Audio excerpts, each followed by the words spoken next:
हिंदी कृतिका कक्षा 10 अध्याय 1 माता का आंचल। लेखक शिव पूजन सहाय। जहाँ लड़कों का संग तहाँ बाजे मृदंग, जहाँ बुढ़ों का संग तहाँ खर्चे का तंग।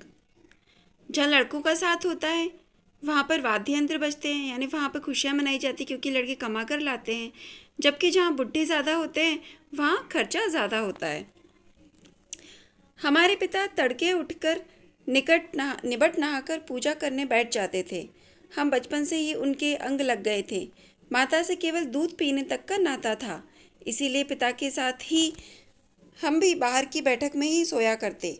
वह अपने साथ ही हमें भी उठाते और साथ ही नहला धुलाकर पूजा पर बिठा लेते। हम भभूत का तिलक लगा देने के लिए उनको दिक करने लगते थे। दिक का मतलब होता है जिद। कुछ हंसकर, कुछ झुंझलाकर और कुछ डांटकर वह हमारे चौड़े लिलार मीन्स मस्तक में त्रिपुंड कर देते थे। त्रिपुंड यानी एक प्रकार का तिलक। हमारे लिलार में भभूत खूब खिलती थी। सिर में लंबी लंबी जटाएं थीं। भभूत रमाने से हम खासे बम भोला बन जाते थे। पिताजी हमें बड़े प्यार से भोलानाथ कहकर पुकारा करते थे, पर असल में हमारा नाम था तारकेश्वर नाथ। हम भी उनको बाबूजी कहकर पुकारा करते और माता को मैया।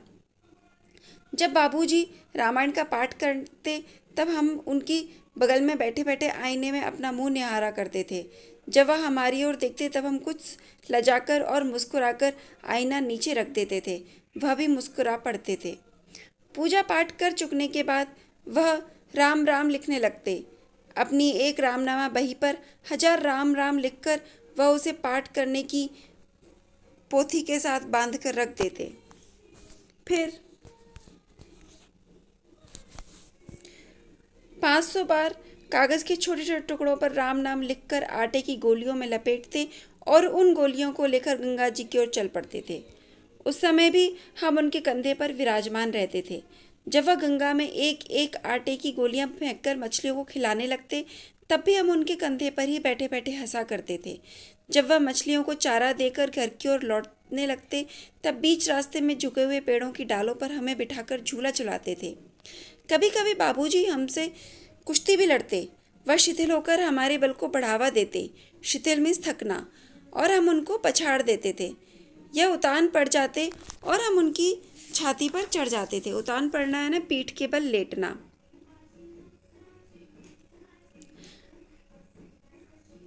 जब हम उनकी लंबी लंबी मूछें उखाड़ने लगते तब वह हंसते हंसते हमारे हाथों को मूछों से छुड़ाकर उन्हें चूम लेते थे। फिर जब हमसे खट्टा और मीठा चुम्मा मांगते तब हम बारी बारी कर अपना बायां और दाहिना गाल उनके मुंह की ओर कर देते थे। वहाँ का खट्टा चुम्मा लेकर जब वह दाहिने का मीठा चुम्मा लेने लगते तब अपनी दाढ़ी या मूछ हमारे कोमल गालों पर गढ़ा देते थे। हम झुंझलाकर फिर उनकी मूछ नोचने लग जाते थे। इस पर वह बनावटी रोना रोने लगते और हम अलग खड़े खड़े खिलखिलाकर हंसने लग जाते थे। उनके साथ हंसते हंसते जब हम घर आते तब उनके साथ ही हम भी चौके पर खाना खाने बैठते थे। वह हमें अपने ही हाथ में फूल के एक कटोरे में गोरस और भात सानकर खिलाते थे। सानकर यानी मिलाकर। जब हम खाकर अफर जाते तब मैया थोड़ा और खिलाने के लिए हट करती थी। अफर जाने ने पेट से अधिक खा लेना। वह बाबूजी से कहने लगती, आप तो 4-4 दाने के कौर बच्चे के मुंह में देते जाते हैं। इससे वह थोड़ा खाने पर भी समझ लेता है कि हम बहुत खा गए। अल्प खिलाने का ढंग नहीं जानते। आप खिलाने का ढंग नहीं जानते। बच्चे को भरमुंह कौर खिलाना चाहिए। जब खाएगा बड़े बड़े कौर तब पाएगा दुनिया में ठौर। ठौर मीन्स अवसर। देखिए मैं खिलाती हूँ। मर्दुए क्या जाने कि बच्चों को कैसे खिलाना चाहिए, और महतारी के हाथ में खाने पर बच्चों का पेट भी भरता है। महतारी मीन्स माता। यह कहकर वह थाली में रखी दही भात शांति और अलग अलग तोता, मैना, कबूतर, हंस, मोर आदि के बनावटी नाम से कौर बनाकर यह कहते हुए खिलाती जाती कि जल्दी खा लो नहीं तो उड़ जाएंगे। पर हम उन्हें इतनी जल्दी उड़ा जाते थे कि उड़ने का मौका ही नहीं मिलता था। जब हम सब बनावटी चिड़ियों को चट कर जाते थे तब बाबूजी कहने लगते, अच्छा, अब तुम राजा हो, जाओ खेलो। बस हम उठकर उछलने कूदने लगते थे। फिर रस्सी में बंधा हुआ काठ का घोड़ा लेकर नंग धड़ंग बाहर गली में निकल जाते थे। काठ मीन्स लकड़ी। जब कभी मैया हमें अचानक पकड़ पाती, तब हमारे लाख छटपटाने पर भी एक चुल्लू कड़वा तेल हमारे सिर पर डाल ही देती थी। तेल यानी कड़वा तेल, यानी सरसों का तेल। हम रोने लगते और बाबूजी उस पर बिगड़ खड़े होते, पर वह हमारे सिर में तेल बोत कर हमें उबट कर ही छोड़ती थी। तेल बोत कर यानी तेल से सराबोर कर देना। फिर हमारी नाभि और लिलार में काजल की बिंदी लगाकर चोटी गूंथती और उसमें फूलदार लट्टू बांधकर रंगीन कुर्ता टोपी पहना देती थी। हम खासे कन्हैया बनकर बाबूजी की गोद में खिसकते सिसकते बाहर आते थे। बाहर आते ही हमारी बाट जोने वाला बालकों का एक झुंड मिल जाता था।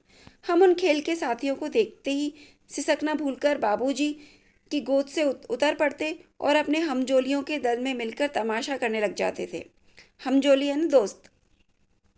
तमाशे भी ऐसे वैसे नहीं, तरह तरह के नाटक। चबूतरे का एक कोना ही नाटक घर बनता था। बाबूजी जिस छोटी चौकी पर बैठकर नहाते थे, वही रंगमंच बनती। उसी पर सरकंडे के खंभों पर कागज का चंदोआ तानकर मिठाइयों की दुकान लगाई जाती। उसमें चिलम के खोचे पर कपड़े के थालों में ढेले के लड्डू, पत्तों की पूरी कचौरियाँ, गीली मिट्टी की जलेबियाँ, फूटे घड़े के टुकड़ों के बताशे और मिठाइयाँ सजाई जाती। ठीकरों के चटखरे, बटखरे और जस्ते के छोटे छोटे टुकड़ों के पैसे बनते। हम ही लोग खरीदार और हम ही लोग दुकानदार। बाबूजी भी दो चार गोरखपुरिये पैसे खरीद लेते थे। थोड़ी देर में मिठाई की दुकान बढ़ाकर हम लोग घरौंदा बनाते थे। धूलकी में दीवार बनती और तिनकों का छप्पर, दातुन के खंबे, दिया सलाई की पेटियों के किवाड़, घड़े के मोड़े की चूल्हा चक्की, दिए की कढ़ाई और बाबूजी की पूजा वाली अचमनी कलछी बनती थी। पानी के घी, धूल के पिसान और बालू की चीनी से हम लोग जौनार तैयार करते थे। जौनार मीन्स दावत। हम ही लोग जौनार करते और हम ही लोगों की जौनार बैठती थी। जब पंगत बैठ जाती थी, तब बाबूजी भी धीरे से आकर पात के अंत में जीमने के लिए बैठ जाते थे। उनको बैठते देखते ही हम लोग हंसकर और खरौंदा बिगाड़कर भाग चलते थे। वह भी हंसते हंसते लोटपोट हो जाते और कहने लगते, फिर कब भोज होगा भोलानाथ। कभी कभी हम लोग बारात का भी जुलूस निकालते। कनस्तर का तंबूरा बजता, अमोले को घिसकर शहनाई बजाई जाती।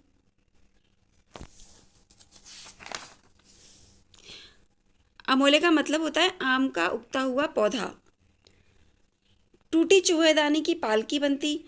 हम समधी बनकर बकरे पर चढ़ लेते और चबूतरे के एक कोने से चलकर बारात दूसरे कोने में जाकर दरवाजे लगती थी। वहाँ काठ की पटरियों से घिरे, गोबर से लिपे, आम और केले की टहनियों से सजाए हुए छोटे आंगन में कुल्हिए का कलश रखा रहता था। वहीं पहुंचकर बारात फिर लौट आती थी। लौटने के समय खटोली पर लाल ओहार डालकर उसमें दुल्हन को चढ़ा दिया जाता था। ओहार का मतलब होता है पर्दे के लिए डाला हुआ कपड़ा। लौट आने पर बाबूजी ज्यों ही ओहार उघार कर दुल्हन का मुख निरखने लगते, त्यों ही हम लोग हंसकर भाग जाते। थोड़ी देर बाद वह फिर लड़कों की मंडली जुट जाती थी। इकट्ठा होते ही जमती की खेती की जाए। बस चबूतरे के छोर पर घिरनी गड़ जाती और उसके नीचे की गली कुआं बन जाती थी।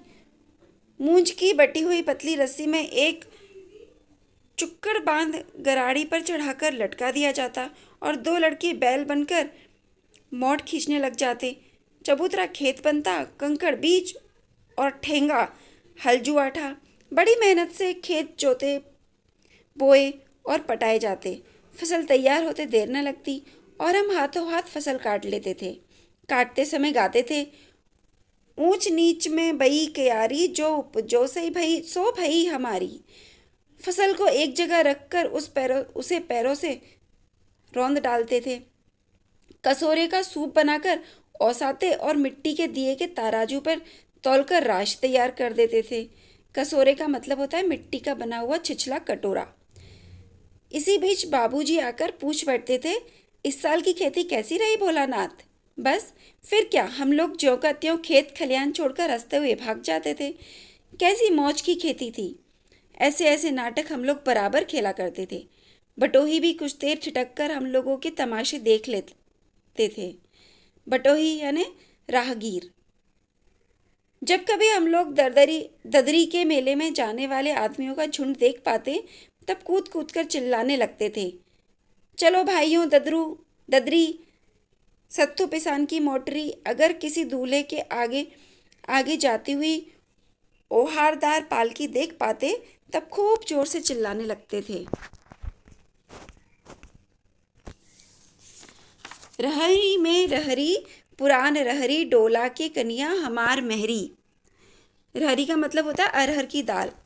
इसी पर एक बार बूढ़े वर ने हम लोगों को बड़ी दूर तक खड़े खदेड़ कर ढेलों से मारा था। उस खसूट खब्बीस की सूरत आज तक हमें याद है। न जाने किस ससुर ने वैसा जमाई ढूंढ निकाला था। वैसा घोड़ा मुंह आदमी हमने कभी नहीं देखा। आम की फसल में कभी कभी खूब आंधी आती है। आंधी के कुछ दूर निकल जाने पर हम लोग बाग की ओर दौड़ पड़ते थे। वहाँ चुन चुन कर घुले घुले गोपी आम चापते थे। एक दिन की बात है, आंधी आई और पाट पड़ गई और पट पड़ गई। आकाश काले बादलों से ढक गया। मेघ गरजने लगे, बिजली कौंधने और ठंडी हवा सनसनाने लगी। पेड़ झूमने और जमीन चूमने लगी। हम लोग चिल्ला उठे, एक पैसा की लाई, बाजार में छितराई, बरखा उधरे बिलाई। लेकिन बरखा न रुकी और भी मूसलाधार पानी होने लगा। हम लोग पेड़ों की जड़ से धड़ से सट गए, जैसे कुत्ते के कान में अठई चिपक जाती है। कुत्ते के शरीर में चिपके रहने वाले छोटे कीड़े को अठई बोलते हैं।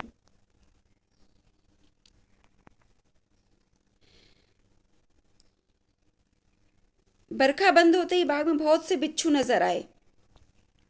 हम लोग डरकर भाग चले। हम लोगों में बेजू बड़ा ढीठ था। संयोग की बात, चोट में मूसन तिवारी मिल गए बीच में मूसन तिवारी मिल गए। बेचारे बूढ़े आदमी को सूझता कम था। बैजू उनको चिढ़ाकर बोला, बुढ़वा बेईमान, मांगे करेले का चोखा। हम लोगों ने भी बेजू के सुर में सुर मिलाकर वही चिल्लाना शुरू किया। मूसान तिवारी ने बेतहाशा खदेड़ा।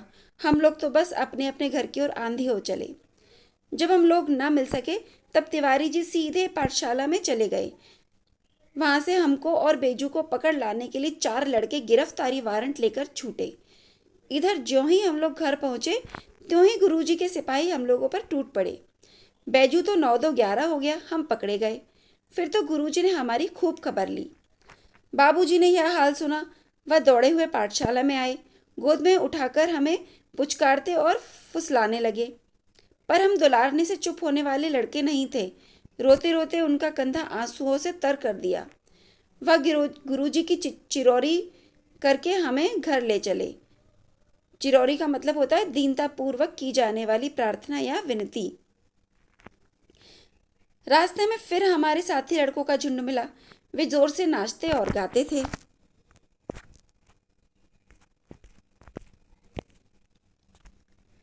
माई पकाई गरर गरर पुआ, हम खाए पुआ ना खेलब चुआ। फिर क्या था, हमारा रोना धोना भूल गया। हम हट करके बाबूजी की गोद से उतर पड़े और लड़कों की मंडली में मिलकर मिलकर लगे वही तानसुर अपना अलापने। तब तक सब लड़के सामने वाले मकई के खेत में दौड़ पड़े। उसमें चिड़ियों का झुंड चल रहा था। वे दौड़ दौड़ कर उन्हें पकड़ने लगे, पर एक भी हाथ ना आई। हम खेत से अलग ही खड़े होकर गा रहे थे, राम जी की चिरई, राम जी का खेत, खा लो चिरई भर भर पेट। हमसे कुछ दूर बाबूजी और हमारे गांव के कई आदमी खड़े होकर तमाशा देख रहे थे और यही कहकर हंसते थे कि चिड़िया की जान जाए, लड़कों का खिलौना। सचमुच लड़के और बंदर पराई पीर नहीं समझते। एक टीले पर जाकर हम लोग चूहों के बिल से पानी उलीचने लगे। नीचे से ऊपर पानी फेंकता था, हम सब थक गए।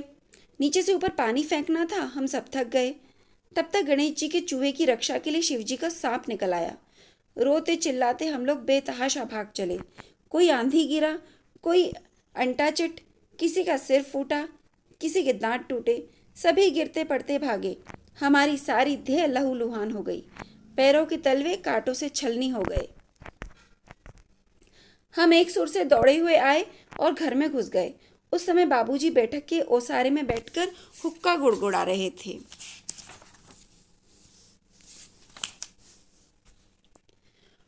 ओसारे का मतलब होता है बरामदा। उन्होंने हमें बहुत पुकारा, पर उनकी अनसुनी करके हम दौड़ते हुए मैया के पास ही चले गए। जाकर उसी की गोद में शरण ली। मैया चावल अमनिया कर रही थी। अमनिया का मतलब होता है साफ करना। मैया चावल साफ कर रही थी।